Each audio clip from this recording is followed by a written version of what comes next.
Good morning, students. My name is K. Sripriya, lecturer in commerce, Nehru Memorial Government Degree College, Jogipet, Sangareddy.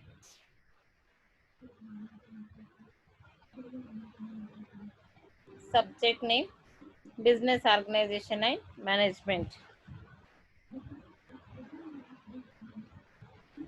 Our today's topic is registration of joint stock company. How can we register a company? What are the formalities we have to complete before going to register a company? Okay, today we'll discuss about the registration of joint stock company. Joint stock కంపెనీని ఎలా నమోదు చేసుకుంటాం?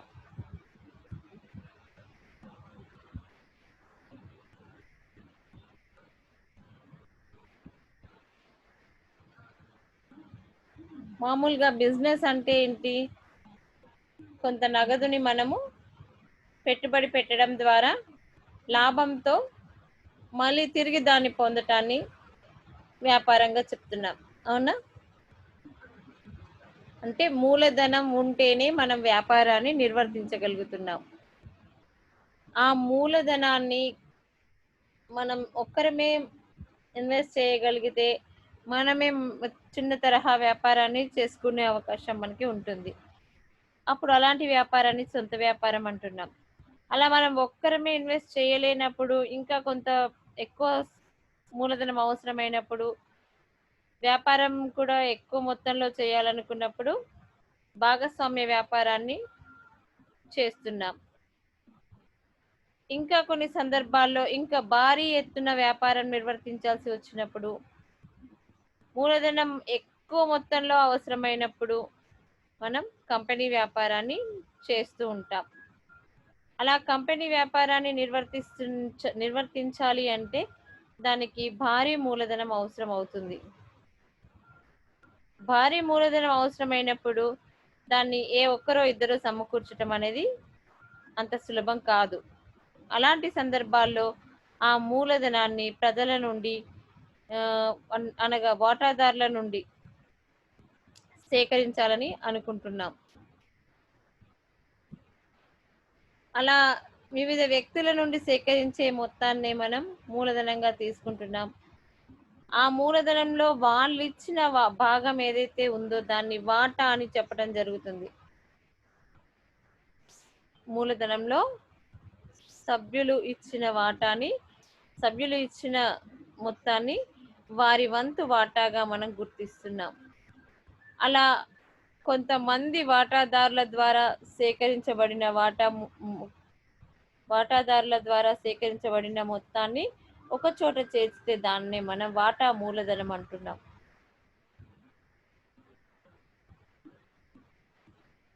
ఈ వాటాల రూపంలో మన మూలధనాన్ని సేకరించి దాన్ని కంపెనీ యొక్క అవసరాలకు ఉపయోగించుకోవచ్చు. వాటాలను కొన్న వ్యక్తులు వాటాలను వారి దగ్గరే ఉంచుకోవచ్చు, లేదా వాళ్ళకి ఆ వ్యాపారంలో ముందుకు వెళ్ళాలి అని అనిపించినప్పుడు ఇతరులకు కూడా బదిలీ చేసుకునే అవకాశం వాళ్ళకి ఉంటుంది. కంపెనీల చట్టం 2013లోని సెక్షన్ 4, 7, 12, 152 మరియు 153లు ఒక కంపెనీని ఏ విధంగా నమోదు చేయాలో తెలిపాయి. కంపెనీ నమోదుకు సంబంధించి కొత్త కంపెనీల సవరణ చట్టం 2015 కొత్త నిబంధనలను పేర్కొంది. ఆ నిబంధనలు ఏంటో చూద్దాం. ఓకే, ఒక కంపెనీని రిజిస్ట్రేషన్ చేయాలంటే ఇంతకు ముందు అయితేనేమో కంపెనీల చట్టం 1956 క్రింద రిజిస్ట్రేషన్ చేయించుకునే వాళ్ళం. కానీ ప్రస్తుత కాలంలో మనం కంపెనీల చట్టం 2013ను పాటిస్తున్నాం. ప్రస్తుతం అమలులో ఉన్న చట్టం ఏంటి? కంపెనీల చట్టం 2013. దీనిలోని సెక్షన్ 4, 7, 12, 152, 153 ప్రకారం ఒక కంపెనీ రిజిస్ట్రేషన్ సందర్భంలో ఏం చేయాలి అనేది తెలియజేస్తున్నాం. 2015 కొత్త నిబంధనలను మనకు ఈ చట్టంలో ఏర్పాటు చేయడం జరిగింది. వాటి ప్రకారంగా మొదటిది డిజిటల్ సంతకం ధృవపత్రం. కంపెనీ నమోదులో మొదటి దశ. దీనిని కంపెనీ నమోదులో మొదటి దశ అని చెప్పడం జరుగుతుంది. సాంకేతిక చట్టం 2000 క్రింద పేర్కొన్న విధంగా అధికారిక సంతకాలను కంపెనీ పొందాలి. అంటే కంపెనీ తరఫున ఎవరు అధికారికంగా సంతకాన్ని చేయగలుగుతారు అనేది నిర్ణయించుకొని వారి సంతకాన్ని సేకరించాలి.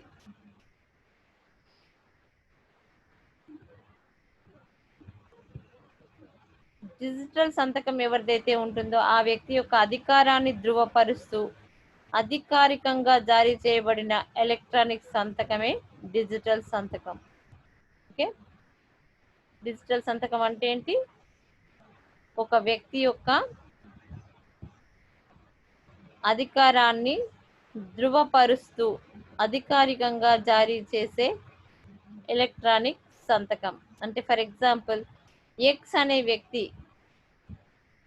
కంపెనీ తరఫున వ్యవహారాలను నిర్వర్తిస్తున్నాడు అనుకున్నప్పుడు ఎక్సే కంపెనీ చేయవలసిన సంతకాలన్నీ చేయవలసి ఉంటుంది. అలా కంపెనీకి అవకాశాన్ని కల్పించిన తర్వాత వారు దానికి అర్హులు అని ధృవీకరిస్తూ సంతకం చేసేందుకు వారు అర్హులు అని ధృవీకరిస్తూ అధికారికంగా జారీ చేయబడిన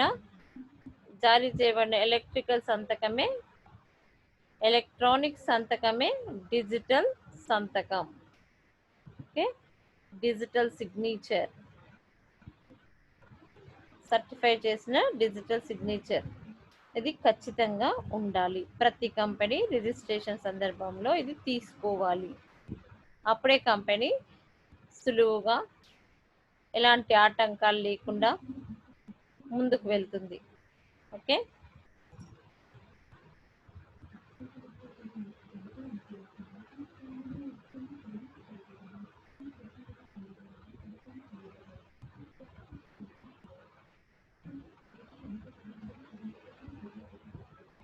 సెక్షన్ 153 కంపెనీల చట్టం 2013లోని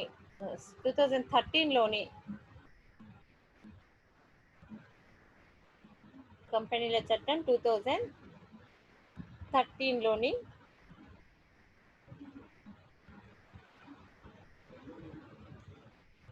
సెక్షన్ 153 ప్రకారం డైరెక్టర్ల గుర్తింపు సంఖ్యను పొందాలి.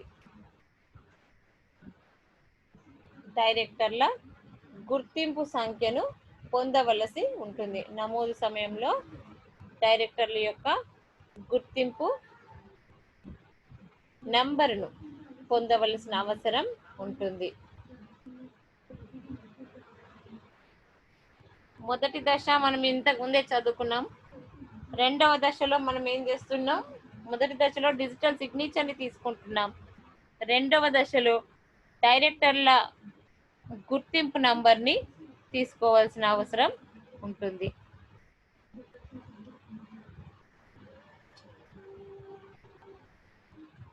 కంపెనీ డైరెక్టర్గా నియమించబడిన ప్రతి వ్యక్తి DIR 3 ఫామ్ ద్వారా డైరెక్టర్ గుర్తింపు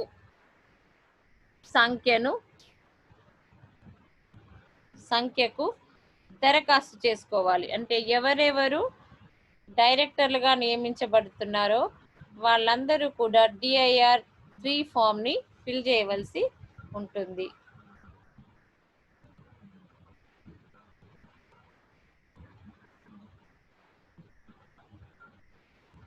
కంపెనీ నమోదు ప్రారంభం కాకముందే DIR 3 ఆవశ్యకత ఉంటుంది. డిఐఆర్ నంబర్ని పొందవలసిన అవసరం ఉంటుంది. డిఐఆర్ 3 ఫామ్ని ఫిల్ చేసి ఇచ్చినట్లయితే రిజిస్టర్ వాళ్ళకి డైరెక్టర్ నంబర్ని అలాట్ చేయటం జరుగుతుంది. తర్వాత మూడవది ప్రతిపాదిత కంపెనీ యొక్క పేరు. కంపెనీల నమోదు నిబంధనలు 2014 యొక్క సెక్షన్ 4 సబ్సెక్షన్ 4 నిబంధన 9 ప్రకారం కంపెనీ కోసం ఫామ్ నంబర్ INC 1ను 1000 రూపాయల రుసుముతో దాఖలు చేయాల్సి ఉంటుంది. అంతేకాకుండా నిబంధన 8లో ఇవ్వబడిన మార్గదర్శకాలను అనుగుణంగా ఉండాలి. కంపెనీ పేరును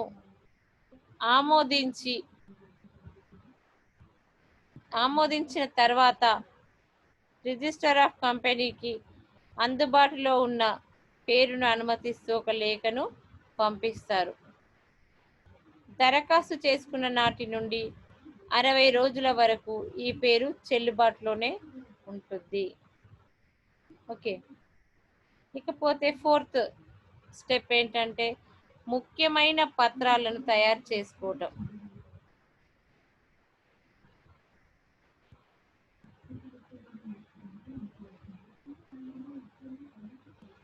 కంపెనీ రిజిస్ట్రేషన్ సందర్భంలో సమర్పించాల్సిన ముఖ్యమైన పత్రాలు. అందులో మొదటిది సంస్థాపన పత్రం, రెండవది నియమావళి. ఈ రెండు పత్రాల ప్రధాన ధ్యేయం ఈ ఫామ్ INC 1లో పేర్కొనబడిన ధ్యేయాలను సరిపోయే విధంగా ఉండాలి. అంటే కంపెనీ అభివృద్ధికి సంబంధించి ఉంటాయి. ఈ రెండు పత్రాలు కంపెనీ యొక్క నియామకం నిబంధనలను కలిగి ఉంటుంది. అందువలన విస్తారమైన దృష్టితో అత్యంత జాగరూకతతో పత్రాలను రూపొందించవలసి ఉంటుంది. సంస్థాపన పత్రం షెడ్యూల్ 1లోని table A, B, C, D and E పేర్కొన్న విధంగా మరియు నియమావళి షెడ్యూల్ నెంబర్ 1లోని table F, G, H, I and J లో పేర్కొన్న విధంగా ఉండేలాగా చూసుకోవాలి. Okay, next point private company నమోదు కోసం పత్రాల ఆవశ్యకత. ఇప్పటిదాకా చదువుకున్న ప్రైవేట్ కంపెనీ, పబ్లిక్ కంపెనీ రెండు కూడా సమర్పించాల్సినవి. ఇది private. Next point private company నమోదు కోసం పత్రాల ఆవశ్యకత. ఏవి అవసరమైతే ప్రైవేట్ కంపెనీకి అవసరమైన పత్రాలు.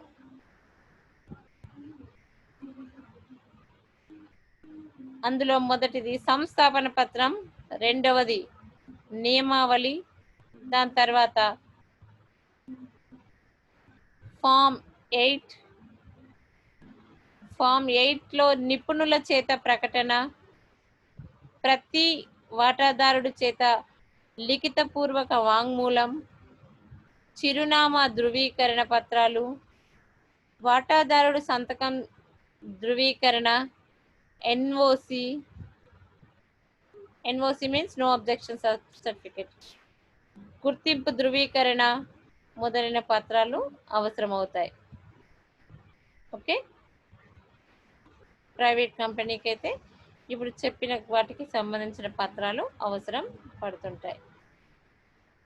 ఆ తర్వాత 6th స్టెప్ ఏంటంటే ఇప్పుడు మనం ఇచ్చిన పత్రాలన్నింటినీ కూడా కంపెనీల రిజిస్ట్రార్ క్షుణ్ణంగా పరిశీలించి అందులోని విషయాలతో అతను సాటిస్ఫై అయినట్లయితే, సంతృప్తి చెందినట్లయితే,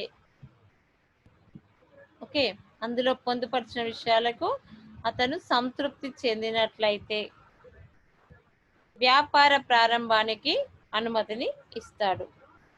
అదే 6th దశ. వ్యాపారాన్ని ప్రారంభం చేసుకోవచ్చు అని అవకాశం కల్పిస్తాడు. అన్ని పత్రాలను సమర్పించిన తర్వాత కంపెనీ నమోదవుతుంది. పేర్కొనబడిన తేదీ నుండి కంపెనీ ప్రారంభం అవుతుంది. ఓకే,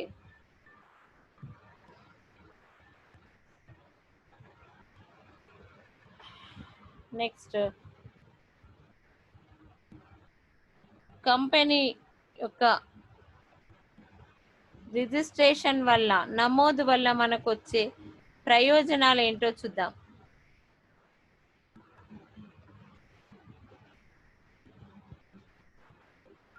అందులో ఫస్ట్ వన్,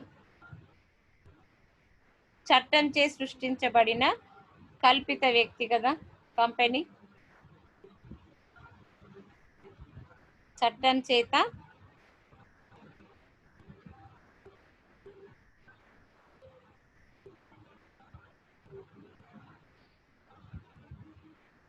సృష్టించబడిన కల్పిత వ్యక్తి కావటం వల్ల సొంత వ్యాపారం లాగా, భాగస్వామ్య వ్యాపారం లాగా కాకుండా ప్రత్యేకమైన న్యాయసత్వాన్ని కలిగి ఉంటుంది, ప్రత్యేకమైన అస్తిత్వాన్ని కలిగి ఉంటుంది. ప్రసిద్ధి చెందిన సాలోమన్ వర్సెస్ సాలోమన్ కంపెనీ లిమిటెడ్ కేసులో నిరూపించబడిన విధంగా ఏక వ్యక్తి కంపెనీ కూడా చెల్లుతుంది మరియు దానిని ఏర్పరిచిన సభ్యుల సంఖ్య నుండి వేరుగా విభిన్నమైన ఉనికిని కలిగి ఉంటుంది. అంటే ఇక్కడ కంపెనీలో నీ సభ్యులు వేరు, అంటే యజమాని వేరు, కంపెనీ వేరు అని చెప్పటం జరుగుతుంది. కంపెనీకి ఒక ప్రత్యేకమైన అస్తిత్వాన్ని, గుర్తింపుని ఇవ్వటం జరుగుతుంది. ఓకే, రెండవది వచ్చేసి పరిమిత రుణ బాధ్యత. కంపెనీ యొక్క వాటాదారుల రుణ బాధ్యత ఎప్పుడూ కూడా వాటా విలువకు పరిమితమై ఉంటుంది.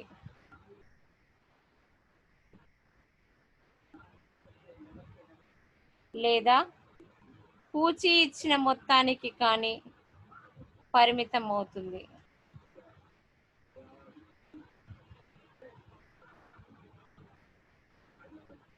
నెక్స్ట్, కంపెనీ తరహా సంస్థల్లో వ్యాపారం చేసే వారికి ఇది అతి ముఖ్యమైన ప్రయోజనంగా ఉంటుంది. నెక్స్ట్, శాశ్వత పారంపర్యం. నమోదు అవుతుంది కాబట్టి కంపెనీ ఒక శాశ్వత ఉనికిని కలిగి ఉంటుంది.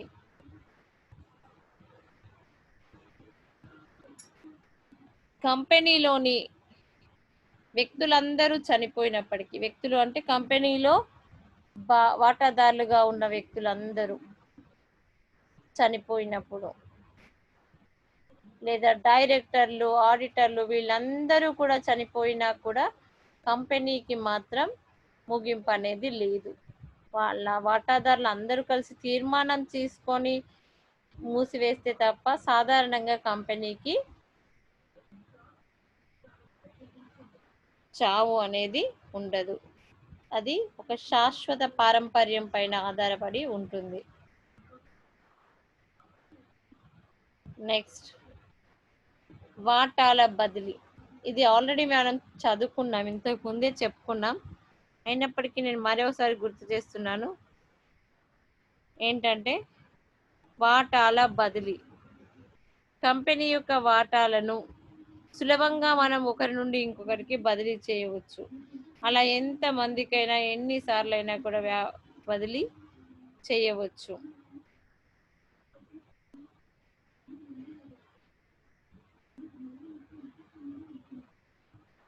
వాటాలు సభ్యుల యొక్క స్థిరాస్తి, కంపెనీ యొక్క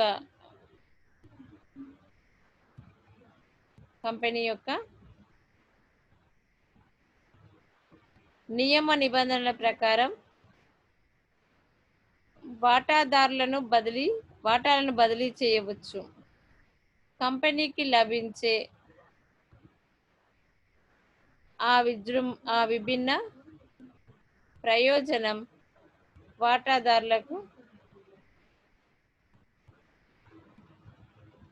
వాటాదారులకు ద్రవ్యత్వాన్ని కలిగిస్తుంది. ఎందుకంటే బహిరంగ మార్కెట్లో ఈ వాటాలు కొనుగోలు చేయవచ్చు లేదా అమ్మవచ్చు. ఎలాంటి రిస్ట్రిక్షన్స్ అనేవి ఉండవు. బదిలీ చేయడం కూడా చాలా సులభంగా ఉంటుంది. అప్పుడు కంపెనీకి ఎలాంటి భారం కొంతవరకు తగ్గుతుంది. నెక్స్ట్ వన్, అనంతమైన సభ్యత్వం. అనంతమైన సభ్యత్వం ఈ వ్యాపారంలో అంటే ఈ తరహా కంపెనీల్లో కంటే పబ్లిక్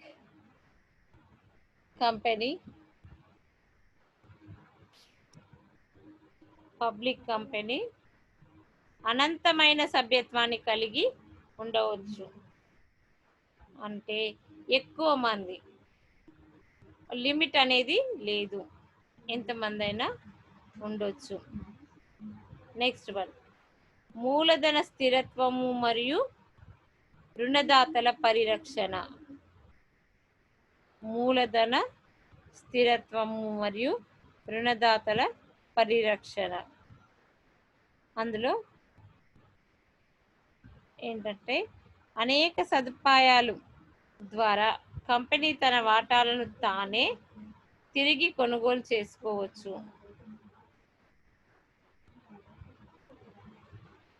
వాటాలను తిరిగి వెనకకు తీసుకునే సదుపాయం అనేది ఉంటుంది.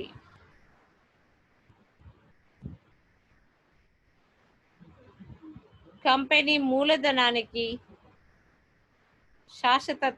శాశ్వతత్వాన్ని కల్పిస్తుంది మరియు పరిసమాప్తి సమయంలో రుణదాతలకు రక్షణ కల్పించబడుతుంది.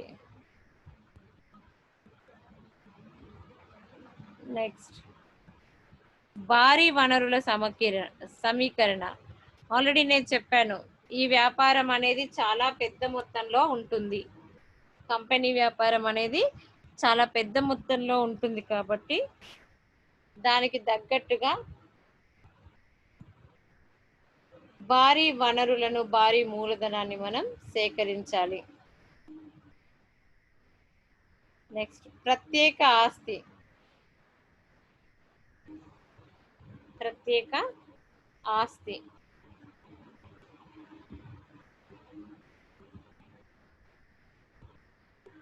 కంపెనీ ఆస్తి తన సభ్యుల ఆస్తి నుండి వేరుగా ఉంటుంది. రెండు ఒకటి కాదు. ఆ విధంగా ఏ సభ్యుడు కూడా కంపెనీల ఆస్తిని తన సొంత ప్రయోజనాలకు ఉపయోగించలేడు. ఆ ఆస్తి పైన బీమా ఆసక్తిని కలిగి ఉండలేడు. ఓకే, నెక్స్ట్,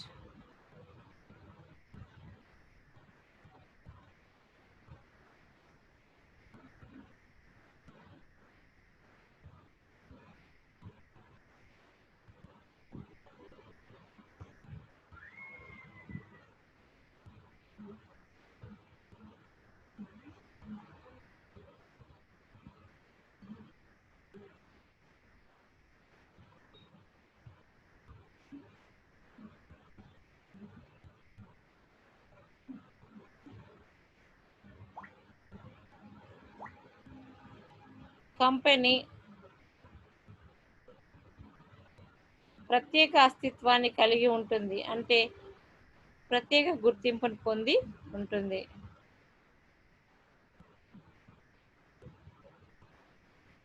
నెక్స్ట్,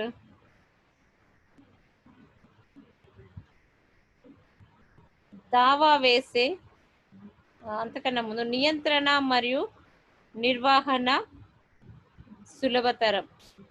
కంపెనీ వ్యాపారం అనేది మనం సులభంగా నిర్వహించవచ్చు.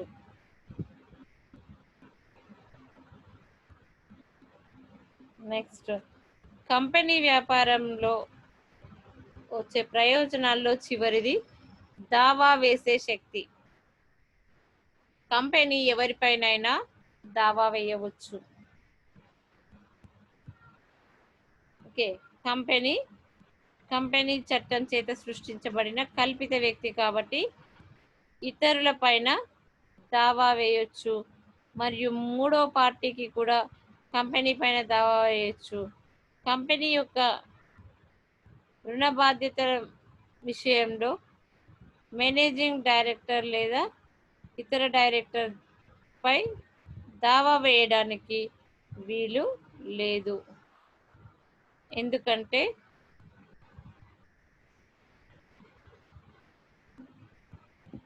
వారికి కంపెనీ రుణాలకు వ్యక్తిగత బాధ్యత ఉండదు కాబట్టి.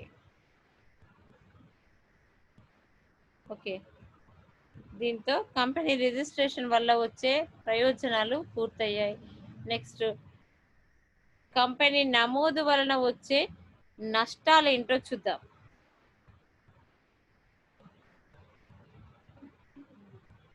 ఫస్ట్ వన్,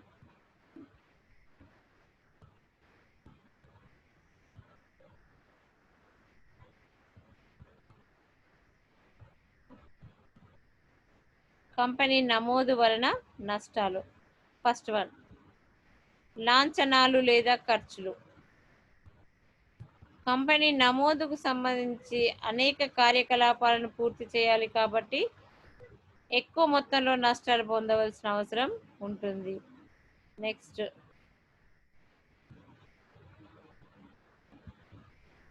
వన్, కార్పొరేట్ వెల్లడి. కంపెనీ తన సభ్యులకు వీలైనంత గరిష్టంగా సమాచారాన్ని వెల్లడి చేయాలి.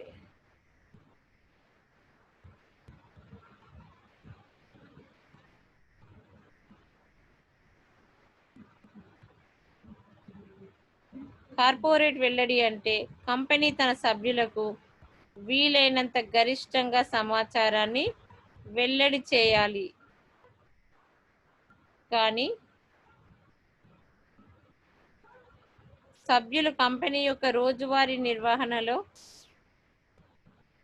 పరిమిత జోక్యాన్ని కలిగి ఉంటారు. నెక్స్ట్, యాజమాన్యం మరియు నియంత్రణ వేరువేరుగా ఉండటం. ఇది కూడా కొంతవరకు ఇబ్బందిగానే ఉంటుంది. ఇక్కడ యజమాని వేరు, కంపెనీ వేరు కాబట్టి దీని ద్వారా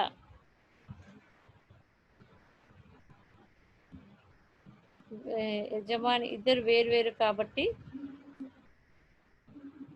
రుణ బాధ్యత కూడా వేరువేరుగా ఉంటుంది.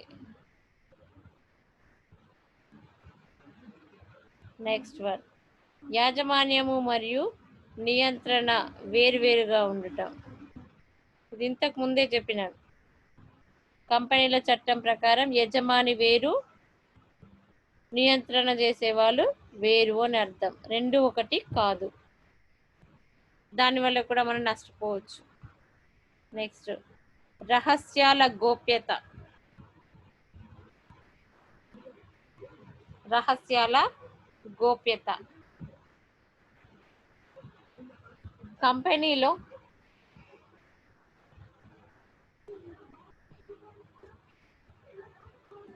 కంపెనీకి సంబంధించిన లెక్కలను ఖచ్చితంగా వెల్లడి చేయవలసి ఉంటుంది. రిజిస్ట్రార్కి అనేక రకాలైన పత్రాల ద్వారా కంపెనీ యొక్క రహస్యాలను వెల్లడి చేయవలసి ఉంటుంది. అంతేకాకుండా ఎవరైనా కంపెనీల చట్టంకి వెళ్ళి, కంపెనీల రిజిస్టర్ ఆఫీస్కి వెళ్ళి కంపెనీల చట్టం ప్రకారం నిర్ణీతమైన జరిమానాన్ని చెల్లించినట్లయితే కంపెనీకి సంబంధించిన వివరాలన్నీ వారు పొందగలుగుతారు. అందువల్ల కంపెనీకి సీక్రసీ అనేది ఉండదు. నెక్స్ట్, కంపెనీ పరిసమాప్తి ప్రక్రియ. పరిసమాప్తి ప్రక్రియ కూడా చాలా ఇతర సంస్థలతో పోలిస్తే కంపెనీల చట్టంలో చెప్పబడిన పరిసమాప్తి ప్రక్రియ చాలా సమయం మరియు ఖర్చుతో కూడుకున్న పని. నెక్స్ట్, కొద్ది మంది చేత నియంత్రణ. వాటాదారులు అనేవాళ్ళు కంపెనీలో దేశం నలుమూలలా ఎక్కడెక్కడో ఉంటారు, కానీ నిర్వహణ మాత్రం కొంతమంది చేతిలోనే ఉంటుంది. అలాంటప్పుడు మిగతా వాళ్ళందరికీ డిస్కరేజ్మెంట్ అవుతుంది. నెక్స్ట్,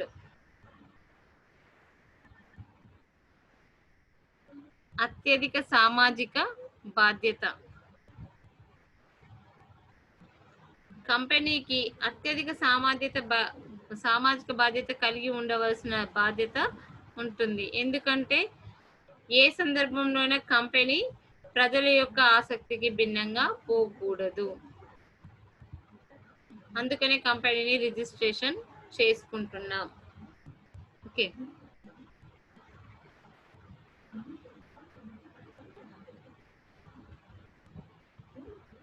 కంపెనీల చట్టం ప్రకారం ప్రతి కంపెనీ కూడా కంపెనీని రిజిస్ట్రేషన్ చేయించుకోవలసి వస్తుంది.